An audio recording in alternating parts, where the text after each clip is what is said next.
Lakini sambamba na hayo, inaendelea kusisitizwa kuona ni kwa namna gani tunaimarisha muundo na utaratibu wa ufundishaji wa masomo ya hisabati, sayansi na teknolojia katika ngazi zote za elimu na mafunzo, lakini vile vile kuona ni namna gani tunahamasisha na kuimarisha matumizi ya teknolojia katika nyakati ambazo tunafundisha hisabati, sayansi na teknolojia katika ngazi zote za elimu na mafunzo na katika jamii zetu. Aidha, serikali yetu kupitia ofisi ya Waziri Mkuu TAMISEMI inaendelea kutafsiri na kutekeleza matamko takriban matatu niliyoyataja kwa vitendo ili kuhakikisha inashirikiana na wadau mbalimbali ikiwemo wizara yetu ya Mawasiliano na Teknolojia ya Habari kwa upande wa bara pamoja na wenzetu wa Zanzibar katika kuhakikisha inaboresha mazingira ya kufundisha na kujifunzia TEHAMA. Na ni kutokana na umuhimu wa TEHAMA, serikali yenu ya awamu ya 6 inaendelea kuwajengea uwezo kwa vitendo walimu ili kuboresha ufundishaji kwa kutumia TEHAMA. Nipende pia kutoa wito kwenu washiriki wa mafunzo haya kuendelea kuona ni kwa namna gani tunayazingatia, tukitambua TEHAMA ni miongoni mwa somo katika shule mnazotoka, na ni wakati mzuri kwenu nyinyi walimu kuimarisha misingi ya kufundisha somo hili vizuri zaidi ili kuendelea kuwafanya wanafunzi wetu wawe na uwezo wa kushindana katika soko la ajira, lakini pia katika soko la dunia. Ndugu zangu, matumizi ya TEHAMA katika shule zetu yataendelea kurahisisha ufundishaji wa mafunzo kwa vitendo katika masomo ya sayansi, lakini pia tunaamini yataongeza wanafunzi wengi zaidi kupenda masomo ya sayansi na TEHAMA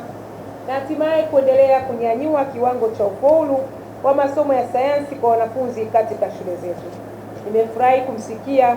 mkuu wa chuo cha DIT akieleza mikakati wanayoitumia katika kuhakikisha tunaendelea kuongeza wigo zaidi wa wanafunzi wetu kuweza kupenda masomo ya sayansi, lakini kuanza nao katika hatua ya awali kabisa katika hatua ya chini. Niendelee kutoa rai pia kwa wenzetu wa chuo cha MUST pamoja na UDOM na vyuo vingine vyote kuendelea kuhamasisha na kutumia mikakati mbalimbali kuhakikisha wanafunzi wetu wanajiunga na masomo ya sayansi, teknolojia, uhandisi pamoja na hisabati.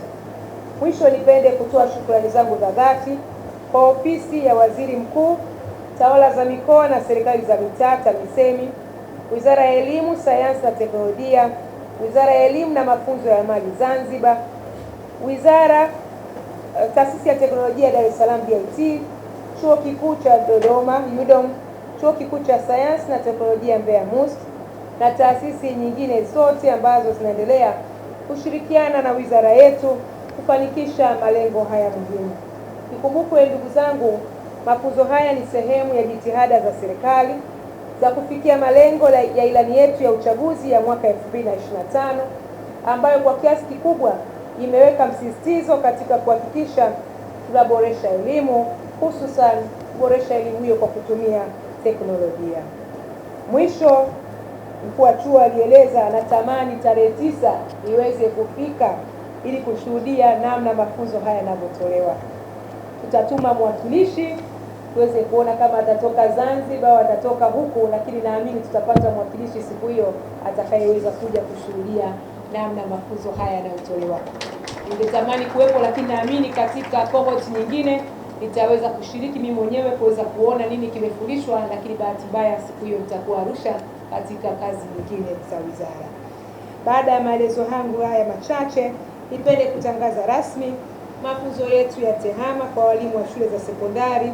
kwa mwaka 2025-26 kwa vituo vyetu vyote vikuu vitatu cha DIT, UDOM pamoja na MUST.